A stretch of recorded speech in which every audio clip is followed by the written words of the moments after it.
everyone. Thank you so much for joining us today. We have an enormous amount of content to cover, so I'm going to go ahead and just kick things right off. I'm Jessica Tawari. I am Chief Product Officer at Parallax, and I am thrilled to be here to dive into an increasingly time-sensitive topic, adapting agency pricing in an AI world. We're hearing at Parallax every day from agency leaders how AI is accelerating delivery for some of you, compressing margins for most of you, and for pretty much everyone, forcing some really tough questions about how agencies create and price value. And we want to help you through it. So today we're going to talk about what it really takes to move forward. How do you evolve your pricing model? How do you align your operations to outcomes rather than effort? And maybe most importantly, how do you turn AI into a strategic ally and not just a threat? Luckily, we've got an amazing partner to help with this conversation. Brian Kessman is someone who's been on the leading edge of helping agencies thrive in this world that is changing so quickly, especially when it comes to pricing, positioning, and business models. Brian's the founder of Lodestar Agency Consulting, where he helps digital, creative, and marketing agencies shift away from time and effort selling towards selling outcomes, value, and scalable solutions, which I'm guessing sounds relevant to just about all of you.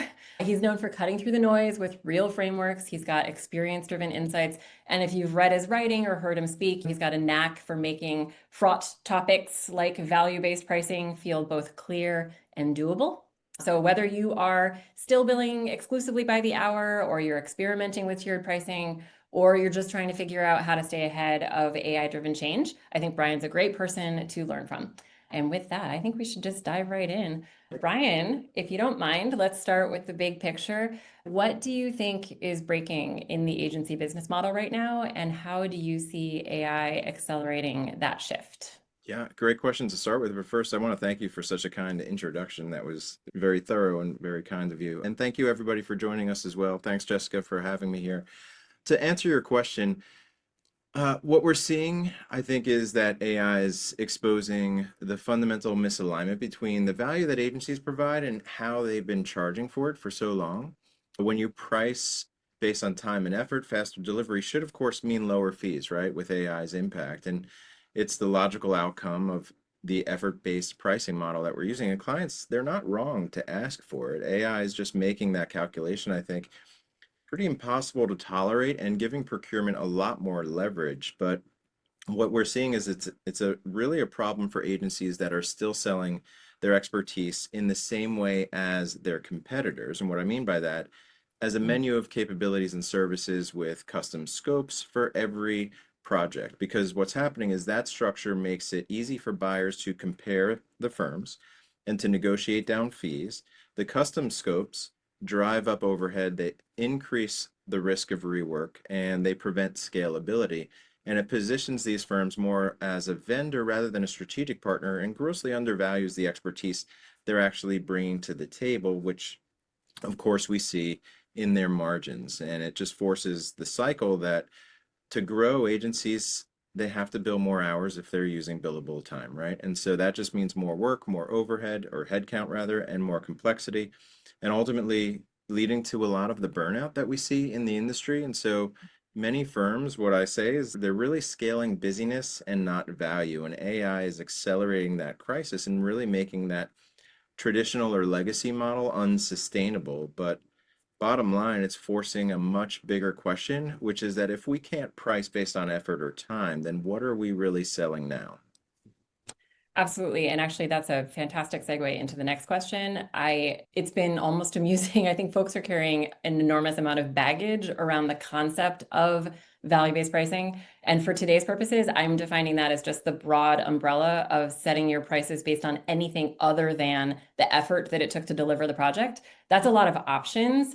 And I would love to know from your experience what that can actually look like when it's done right in an agency.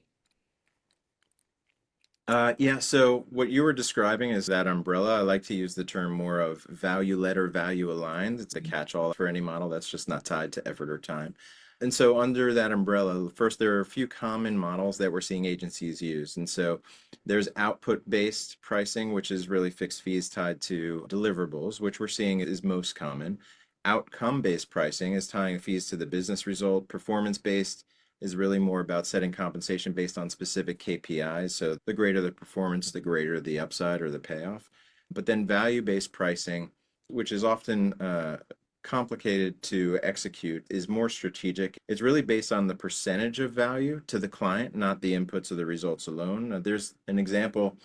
Coca-Cola talked about this a long while back. They used to pay agencies higher fees for more strategic, more important strategic work based on the estimated value, but also if the firm was uniquely qualified to deliver. And so in this case, what we're seeing when done well is if we're using value-based pricing, there are two ways to go about it. Assumed value, which is where we're estimating the potential impact, and it's based on our own experience and market data and so on, or code-defined value, which is the ultimate way, the optimal way to do it, where the agency works with the client to define what that business value is, right? What's the impact for the business model? And then we can price a percentage of that. And so really all of these models could work as long as the pricing does align with what matters most to the client. And it's the value of the firm's expertise and their solution and the intended outcome that really needs to be clear first before we can even really talk about the pricing. Yeah, I think that totally makes sense. I'm curious whether, in your experience, where do you think agencies or like the individuals that are helping pricing roles are getting this concept wrong? Like, where have you seen it go south? There, first I see him stuck in thinking that's in terms of inputs, right? It's Hard habit to break. yeah, exactly. It makes a lot of sense. It's based on process or steps or activities, deliverables. Even when they're trying to price differently, they're still starting from a place of what they do instead of what problem they're solving. And that's going to be key. I'll be mentioning that a lot throughout this, I'm sure. The shift can really only happen when we flip that, when we start by defining the client's real problem and then imagine what's the ideal solution around that. And then we can break free from the services we've always offered and we can think more creatively about what is that ideal solution. And it could really start to help us innovate and bring in more AI powered solutions, things that we haven't thought of before, but we're starting from a place of the problem rather than the inputs or the activities. Yeah, I think that definitely makes sense. I think that we're definitely also seeing at Parallax that there's a million different tactics. Once you move away from effort-based pricing, there's a lot of different ways to think about it. And there's a lot of strong opinions on which of these are going to work the best on different scenarios. I think where there's mass agreement is that moving away from cost plus pricing makes an enormous amount of sense and is really essential, especially right now. So what are you seeing for why more agencies haven't pulled that off? What is making this shift so hard in real life? Yeah, great question. It's just not just about pricing. I think that's a big part of it. It's what I like to say is it's more about a value model change, a change to the agency's value model. And there are really four shifts that need to happen. And first is philosophical. The philosophical shift in terms of rethinking what makes your firm valuable in the market today. And so for many agencies, it's no longer the execution or implementation work that was such a big part of an agency's business. And so it's more about insight and speed and adaptability outcomes. And so the second one would be more about strategy, a strategic shift, but that's more about deciding what problems that you will solve and won't solve based on your strengths as a firm. And then we want to see an operational shift, which is building the systems to ensure you can deliver consistently to produce repeatable success within your expertise and within the solutions that you've designed. And the last part is a measurement shift, because of course, if we're not using utilization anymore, we're letting go of metrics that create that culture of utilization. And so instead, we need to move towards creating a culture of accountability. And we do that by tracking effectiveness at achieving the outcomes or delivering the outcomes. And so we can do part of all this, but eventually that's where the full transformation happens, is when we make those four shifts. But I think more firms are figuring it out as they go now. I think that's definitely true. And that is quite a few steps. So I think I'd want to get into what do you think the right first step is? So what would you say to a 50-person agency that's open to changing the way they price? It's something that everyone is thinking about. It's scary. They're afraid of messing up what's working. What would you say is the right first step? Are there specific types of services or projects that you'd recommend they start with? What is something that they can look for to see if they're being successful? How do you approach that sort of first step? Yeah, I don't know if I'd say start with a service or project because remember, we want to start with an actual problem to solve and then come back with that. I think, though, it's a great question, though, because a lot of firms are at a different point in their journey towards moving to this type of model or just away from time-based billing. But I think what a lot of firms don't think about is just how much better even the strong areas of the firm could be if we're working in a new way. And the agencies that do move to more of what I'm referring to here is more of a solution-based commercial model where you can start to get more predictable revenue or scalable revenue. Margins typically land somewhere between 35 and 65%, even higher when you do implement AI as part of that into the offering. We see a lot of other benefits. And so I get the concern about breaking up what's been working, and we don't want to disrupt that part of it. But the opportunity cost might be much higher. But to safely start, there are some firms that want to go all in. They believe in this, they see the potential, and there are some firms that do want to start smaller. So we do a pilot. And it's not starting with a service or a project, but it's developing a specific solution to one type of problem. And then we launch that in the market and see how it does. And then we roll out the process to the other areas. Definitely makes sense. What do you look for to know that it's working? Like before, let's say that they did start with one sort of value-based solution. What would you have them keep an eye out for before they move forward to the next, if they were pilot? Yeah, so I think is how fast they can actually sell it in the market. Because what we want to look for is a solution market fit. Have we actually designed a solution that will generate demand or that will be in demand? And that aligns with, as I said before, I think what clients care most about. And so we look at that sales velocity, how quickly they sell. And firms that do go through this process consistently are selling their offerings in under a month once they put it into market. And usually it's also at a higher deal value. We've seen firms pretty much hit around 30 to 50% higher than their average deal value when they are selling these types of offerings. We also want to look at pricing power. Are they able to price higher than they have in the past? And a lot of this also then results in greater team morale too, because there's the repeatability, there's the focus around outcomes and real impact, and we can balance the workload from a lot of this as well. And so it really just changes the energy inside the firm too. Totally. I love that using pricing power. I think we've heard so much about using past pricing as an anchor, especially as like but that's again back to that effort based. People are thinking of it as, oh, it's always taking me this long to do this work. That's my anchor. That's what clients are willing to pay. Being able to move away from that and actually price more for the same value that you're delivering is absolutely a direction that I think a lot of agencies can go. So it's great that you're helping them get there. Yeah, and it's usually one of the common questions that comes up, which is, can we actually sell this to the same clients at a higher price point? Is that Right. realistic? There was a firm that learned that they could. They did this work, and I'll just cut to the end part, which is they were able to sell to the same clients, the same offerings. They combined, though, execution design services that was essentially under attack from AI and commoditization with advisory services into a solution solving a greater problem. And together they were able to sell this to the same clients at a 66% higher price point.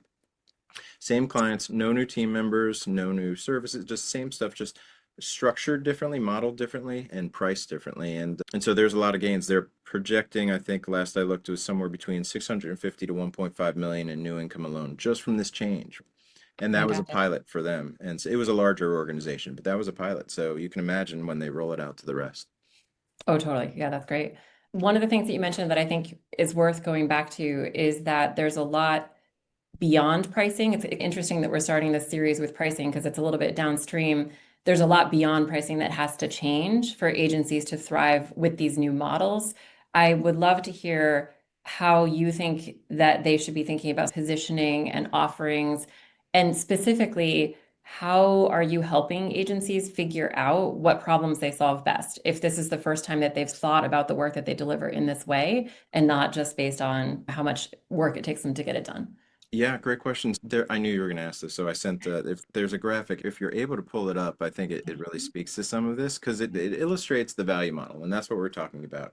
To price successfully, we need to first develop the product we're actually pricing, rather the value, right, of that product.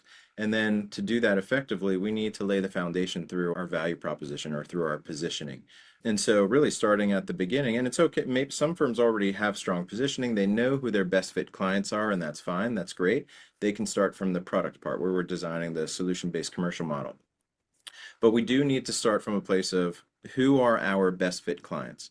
And then we can move to the high value problems that we solve. Not any problem, but specifically the high value problems that our clients will pay a premium for. And we need to think about the low value problems that we've been solving, and they may be execution related because of how commoditized they may be. And we need to think, is it time to invest less in those areas so that we can climb the value chain a little higher? And most likely the answer is yes. And then we can start to build the solutions to solve those high value problems in a repeatable way. And that's where we get into the product area, right? And then that helps us further differentiate our firm on top of our positioning. And then finally we can price. And that completes the value model when all these pieces are in place. And at each step, you're differentiating your firm to a new level. That's going to earn you that pricing power. So this is essentially how you design that pricing power. Fantastic.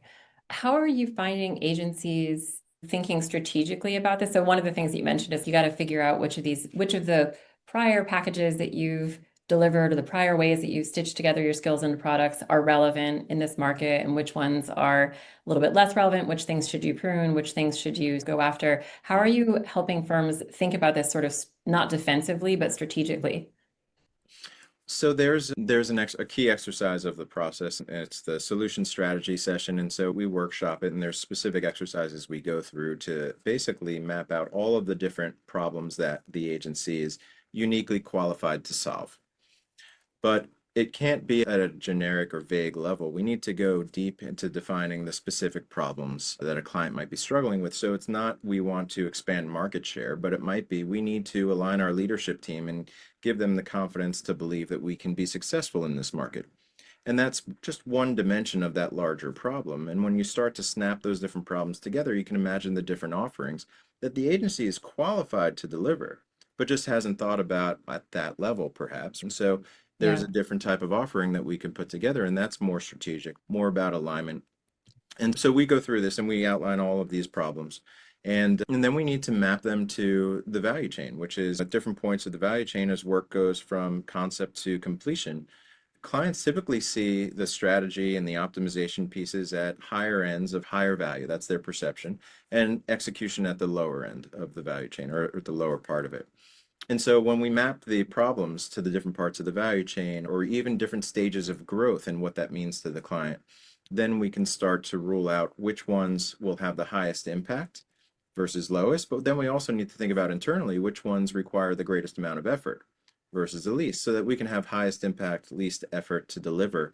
And that's where we prioritize our work to then build out the solutions. I'm sure it might be similar in your own work, right, with designing features and the different components. Absolutely. Yeah. Yeah. And something else that I actually want to take a little bit of a step backwards to one of the things that you mentioned that I found so interesting is that you're dealing with both sort of internal alignment and friction, and maybe in some cases a little bit of resistance. And also, like, how are you thinking about the value chain that it's going to deliver and where does it fit, execution versus strategy?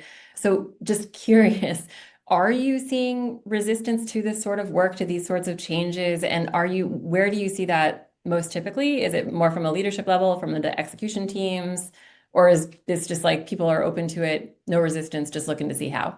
Well, where I operate is primarily with the C-suite, and when we're having a conversation, it's because they already know there's something that needs to change. And so they're usually open to it and they really want to get it done. They either feel like they're already a year behind and they should be leading in the industry this change, or they just know there needs to be a change. They don't know what it is. So it's less about resistance, it's more about learning. And even at the team level, though, as we get into this, what we're able to show is that this is a solution not just to pricing, but to a lot of the common challenges that agencies have been struggling with before. As I mentioned in the very first question, right? Everything that's been leading to burnout and too high of a workload and so on. So all of that, this starts to add repeatability so that it can then balance out. And when staff and employees and the talent see that, then they're also relieved and excited about the idea. Yeah, definitely. That makes sense.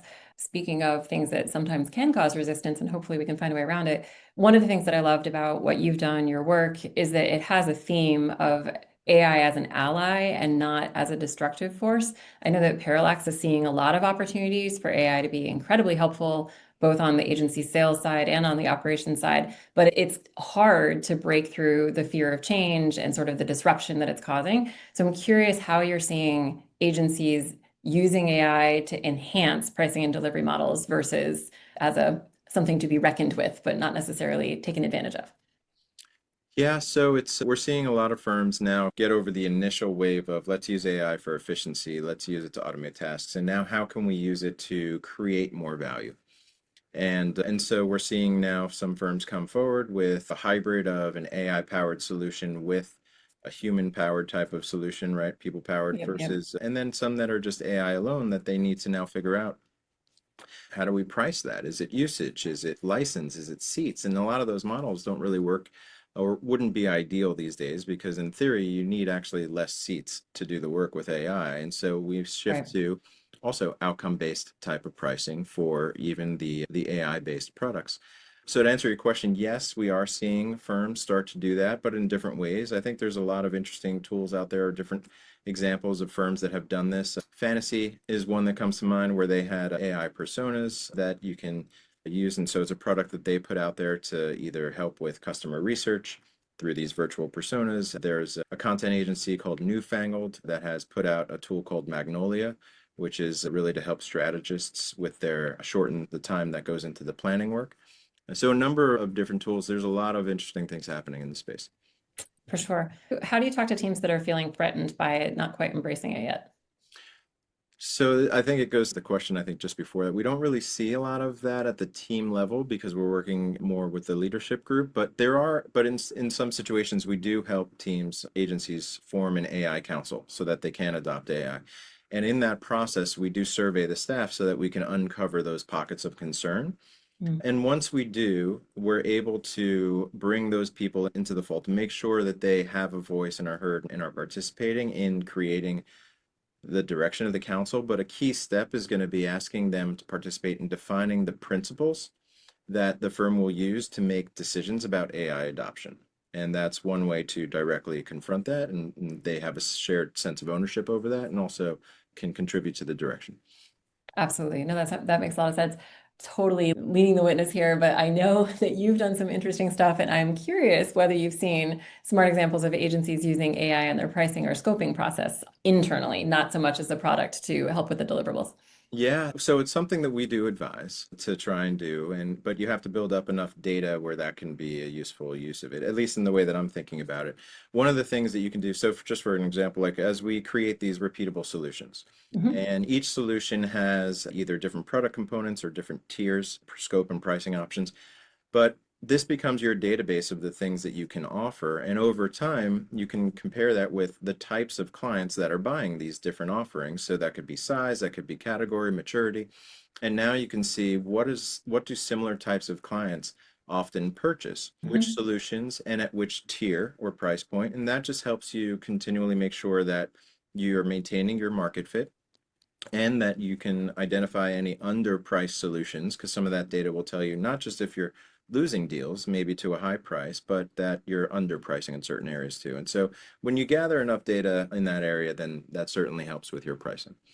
Absolutely. Let me see. So one of the things, just circling back again, you mentioned the metrics. Metrics are just dramatically different in a world where you're not billing hours. And I'd love to dig into that a little bit. So as agencies are shifting away from billing hours, you can imagine that utilization as a metric is totally different. What internal metrics do you see the leaders that you're working with watching instead? And what is that one metric that you would really recommend be front and center for folks as they make this shift? Yeah, if we're designing solutions to problems, the metric is effectiveness. Have we actually solved the problem in the way that we promised? But Definitely. there are a number of ways that you can actually break that down. Did we actually deliver those expected outcomes or the outputs? Were they on time? Did they solve that problem? Did they drive the result? And so that's really what we want to look at. And so we have to set up that scope of value in the beginning so that we know what we're tracking towards the end. And so that's what we're looking at, more so than utilization as a performance metric. But we still need some other metrics, I think, to manage engagements and manage the agency. So we look at product capacity. How many Mhm. products can you deliver with your resources in a given time frame? And so that helps with resource planning and forecasting for revenue and all of that. And then productivity is still a thing, but we need to track that through rather than using timesheets, because just because someone submitted 40 hours doesn't mean that was productive. We're looking at throughput, how much work is actually getting out the door in a time frame, or time to first review, or time to value, how long Mhm. until a client receives their first piece of value, cycle time, plan versus completion ratios. This is probably similar to what your dev teams are using internally. Very similar. Yep. And I think those make a lot of sense, especially at the success criteria would be like the sort of feature version of it that we track internally. Is there anything that you see agency leaders still tracking that you think they should really just let go of that is maybe leading them in the wrong direction? Yeah, timesheets for one. But That's there's a big there's a, one. there's a caveat to that. What we say is still track time to form a baseline of how long it takes to deliver a given solution or Right. product or program. But when you have enough data, you can stop tracking time unless there's a big change to the team makeup or something else and that solution's been redesigned in some way. But then what you can do is still give the teams the opportunity to track time on their own. We're not using it. It doesn't feel like we're not using it for utilization. It doesn't feel like Big Brother. We're giving that data back to the teams for the purpose of learning where their own bottlenecks are, how they can Yeah. improve their own performance. And when we do that, what we see is teams opt into that because they own it. They control it. It's not, it's for the purpose of improvement. And so that works really well. So I would say timesheets, but specifically for the purpose of billing. Yeah, I definitely agree with that. I've been thinking about how what constitutes valuable time is completely different in this world than it was before because you need to be taking all of that efficiency that you're gaining in your delivery and plowing it back in to getting better at using these tools, figuring out how you build your own products. That concept of like billable versus valuable is still so important for people to know, but it's a wildly different calculation than it used to be. Yeah, absolutely. Yeah. So, looking ahead, what do you think a future ready high margin agency is going to look like in 2026? So it's a little bit of, it is everything that we've been talking about, right? And so the term future ready comes up a lot in a lot of content. And so I think it's less about being future ready, but rather leading into the future. What do we need to do to lead into the future? Because that future ready part, the future's here. Every day it's a Oh, new future, it seems, with the yeah. developments taking place. We need to redefine the role of an agency, and what they're going to look like is they're really focused on creating and capturing value in new ways. And that's not a one and done, let's design our solutions, even in the way that we're talking about here, but they have a system and a process to continuously improve. And so that, in a way, is going to be a culture shift for some. I think they first, as we said, clarify their market position and do that by focusing on high value client problems that they're going to solve. So it used to be where firms would position, not used to, but currently we still see firms that are positioned, they're largely around either a service specialization or a category focus. But we need to add another layer to that, which is also in the specific problems they solve for that category with that service specialization. And that's another way to further differentiate and then add on the specific solutions in which you do that by. And then, of course, they're moving away from more custom work to these productized offerings and pricing for the value. So that again, it's that new value model that I've been talking about piece by piece here. Yeah, definitely. Are there like day-to-day habits or practices that you see in the agencies that are ahead of the game now that have figured this out? It's going to be the tracking of, so when we have this new model, we have these solutions that are framed very differently. And every piece of information that we get back from the client, their reaction to these new offerings, the actual words that they use to describe their problems, all of that is valuable data to Hmm. continue to refine how we talk about our value as a firm. And so that's a key piece of it. And I think with AI, and of course, call summaries that can be auto routed to a spreadsheet that's then analyzed by AI and extracting the insights, that's just an easy way to do it. But there are other ways to go beyond that, but that's just an easy first step. Definitely. And I hate to end on a negative note, but what are what do you think? What are the risks here? Are there agencies that are still underestimating how urgent this is? If you are working with an agency that's not evolving, what do you think is the downside of not getting this practice in place? Yeah, I think some might be underestimating. I think some just also might not be feeling the pain yet. I think others Sure. may. They're still growing, and so that's great. But eventually they're going to have to catch up, I think, because the risk, I think, is just slowly becoming replaceable because they just haven't redefined their value model in line with how the rest of the market is or will start to at an increasing pace. Even this year is very different than last year with the amount of firms that are already well educated about this and ready to go. And so they're reshaping client expectations by their work with clients out there. And so the market is moving in a different direction, and these agencies will just fall out of sync. Will they disappear? Maybe not. I think it's just going to be harder to catch up. So that's the real challenge. It's not really about pricing, it's more about relevance. Yeah, definitely. I think that makes sense. We actually wanted to save a good chunk of time for Q&A. So I know Caitlin's probably been suggesting to people there's a Q&A section in Zoom. If anyone has anything they'd like to pick Brian's brain on, please go ahead and get it in there and we can use this time to do that. Looks like we've got a couple in here.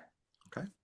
All right, and I'll read these off so everyone can hear them just in case you're on a mobile device or listening on the road or something like that. So Kat asked, if you don't have a fixed product to sell, but offer custom development and solutions, this is something that we hear all the time at Parallax, can this model be applied given that each project varies in scope?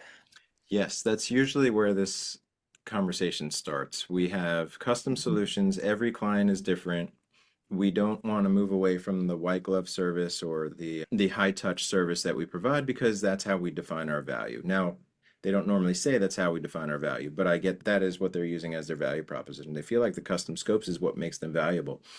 I think what I would say to this is that even though you're doing custom development work, there's probably a series of high value problems in there somewhere that you're solving on a regular basis. And firms usually have that situation. They're usually more specialized than they realize.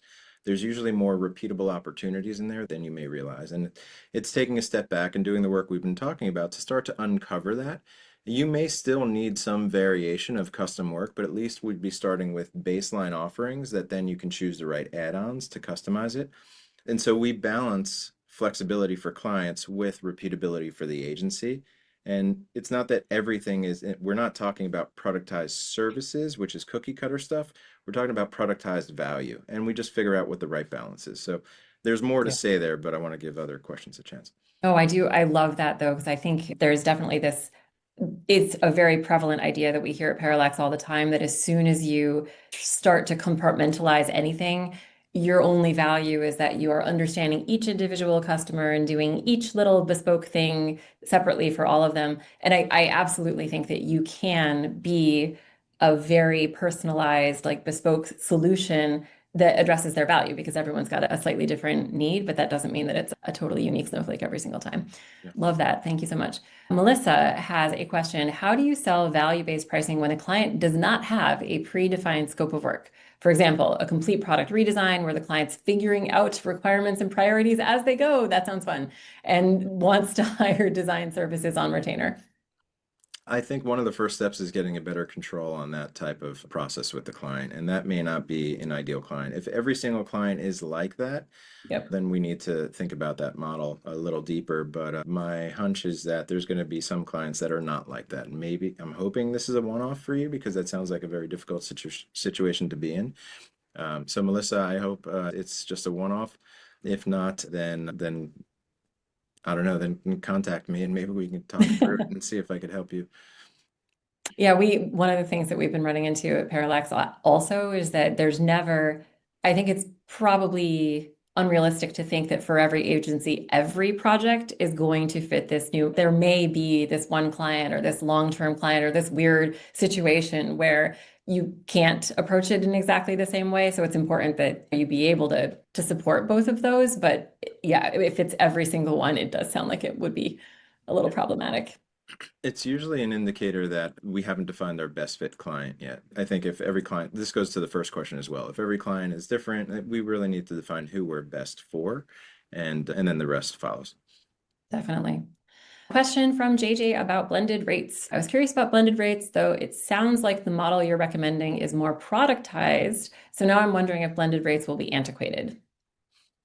We need to, in the model I'm talking about, blended rates don't come into play because what we're trying to figure out is the scope of value. And that's what we're pricing. We're not pricing hours in any way. We're not pricing the rates. We do want to know our costs.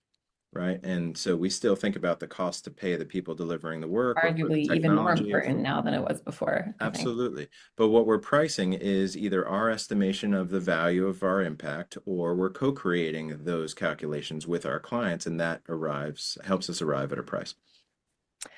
Definitely. I think I actually love what you mentioned earlier about how to think about timesheets and how to think about labor costs and how it's so important to get a really solid handle on what it's taking you to do this work so that you're not pricing on value or pricing on something else and then losing your shirt because you don't actually know where the costs are coming from and whether you'll be able to deliver the work in the amount of value that you have delivered to the client. I think that this blended rate question is you could look at it from a cost perspective and a margin perspective or from a billable value, but it's really hard to get folks to think about separating those two things. Like labor is important, understanding your cost is important, billing based off of them is not necessarily the right way to go. Yep, much better ways to go.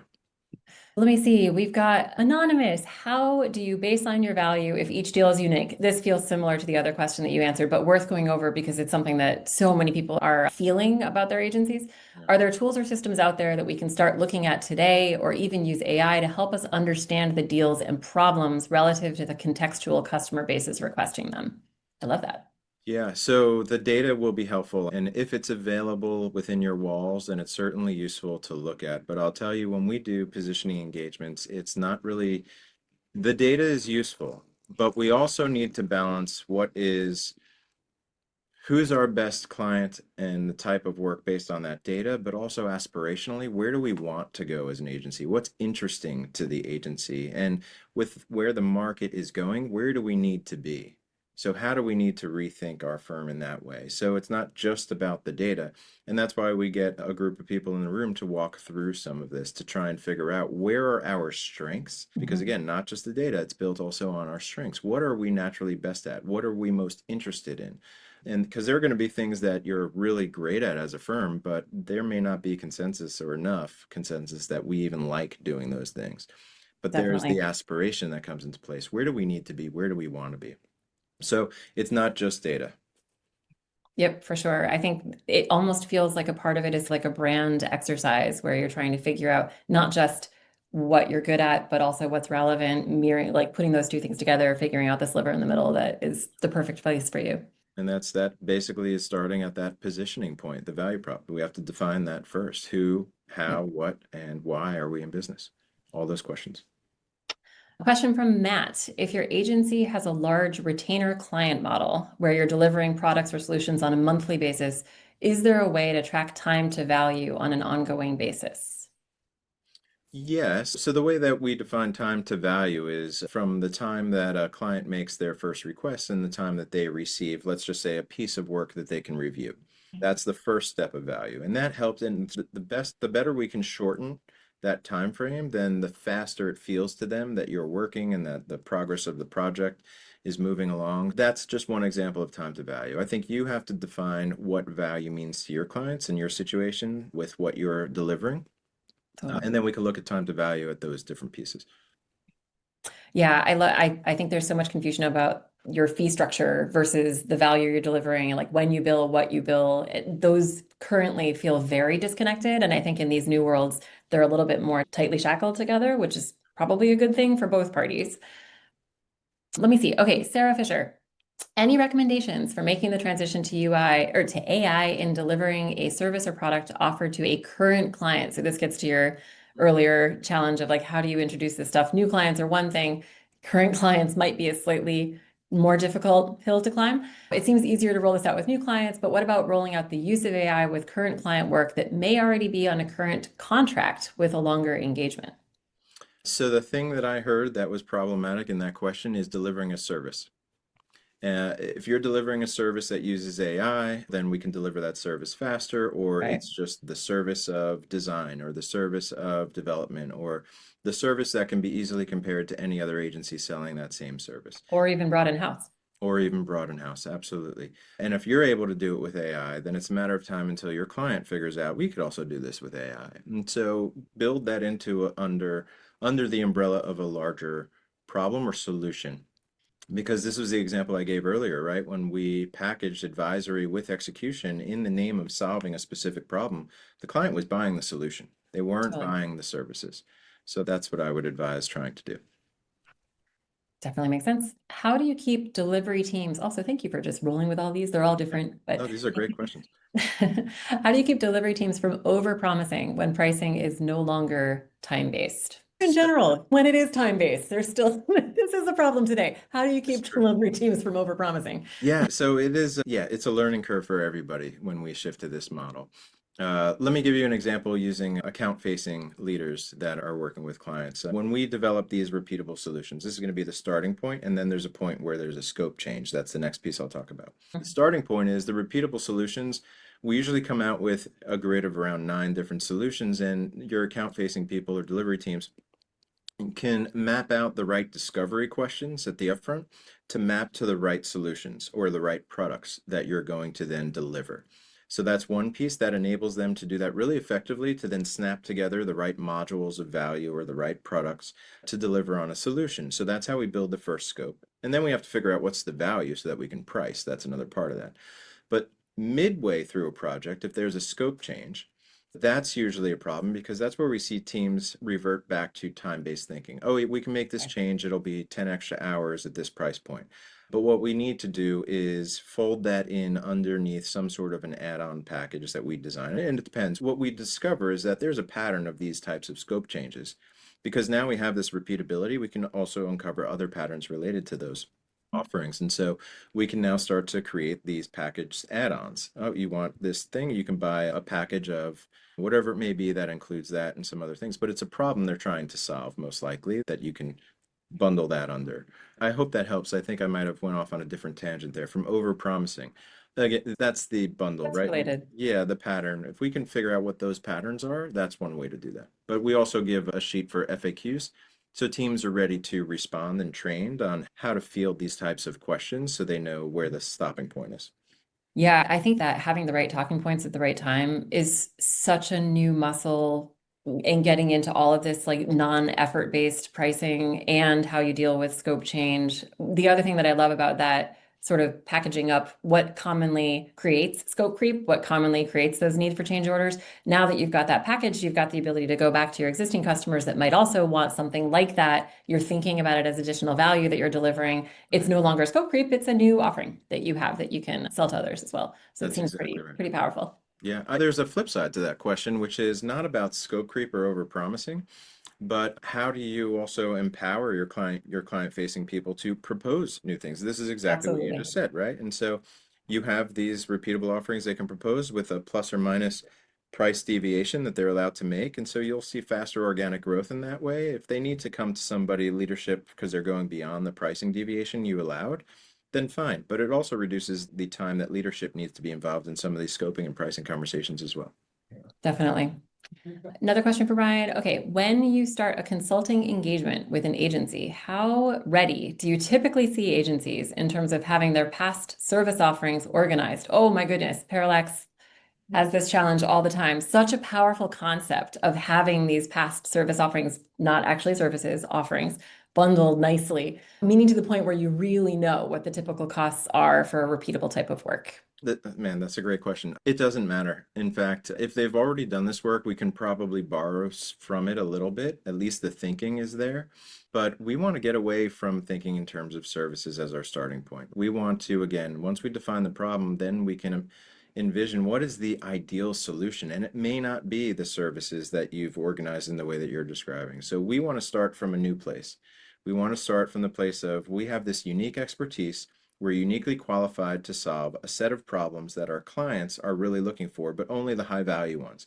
Now let's take a step back, knowing our abilities, knowing our IP, our intellectual property that we might have, access to data, partners, tools that we could build. How would Mhm. we solve this problem in the most ideal way? And you might see some of those services disappear because they're not getting folded into these solutions. Not that people's jobs are going away or anything like that, but you just might see a different way to solve these problems with other service lines and new service lines and new offerings. So that's Totally. really what we want to do. Yep, definitely makes sense. Question on Google AdWords from Josh. Using a Google AdWords campaign approach as an example, it's hard for us to quote exactly what the client needs in terms of management, ad design, media spend, et cetera, without diving into the campaign and looking at previous and current ad copy, et cetera. We spend a lot of time in pre-sale doing this. How would you productize this approach? I'm going to equate that to the problem that I see in creative agencies where they typically give away strategic thinking in the Yeah, pitch or in the pitch or some of the upfront process. That is value, right? There's a lot of value what you're providing there, and that is advisory. You're looking through their past campaign performance, you're analyzing what you're going to need to do going forward, and you're making a recommendation. And if you're not charging for that's a missed opportunity. And you need to do that because there's a problem to solve there because the client hasn't done that already. It's part of the process we've been talking about, taking a step back definitely. and really rethinking the advisory services as much as execution as well. Absolutely. I think we probably have time for one more. So let's do, oh, and conveniently, there's only two more. Perfect. Okay, let's see. I run a small research agency in a very specific industry area. We're shifting our value prop so that we're more akin to knowledge creation partners for our clients than a service provider, which sounds great. AI has helped us with this shift, but the difficulty we face is with pricing is that our clients want us to price based on deliverables, reports, and the like. That's where they see unit costs, not the knowledge work we do. How do we turn this around? Yeah. Deliverables, tricky space. If deliverables are still based on time estimates, you're not going to be able to do that for long because you'll see those prices going down or your estimates going down because you can work faster with AI. So we want to stay away from that. The deliverables need to be differentiated, otherwise they can compare those to other firms. The way we do that is not selling deliverables as deliverables, but selling them as the components of a larger solution. We need to move into that model. And when we have clients move into the conversations talking about problems they solve, solutions, and showing repeatable results they've delivered, the conversation's very different. And you start to see what you're describing there disappear. It's just that we have to retrain our clients in the way of thinking in this way. And they can see the value pretty instantly if we frame it and build it correctly. I think it's another example of having the right words, the right talking points, just at the tip of your fingers, whatever you need them. Yeah. Let me see. So I think that is probably what we have time for. Okay. Let me thank you so much, everybody, for really great questions. Yeah. I should probably wrap it up to get everyone back to their day jobs.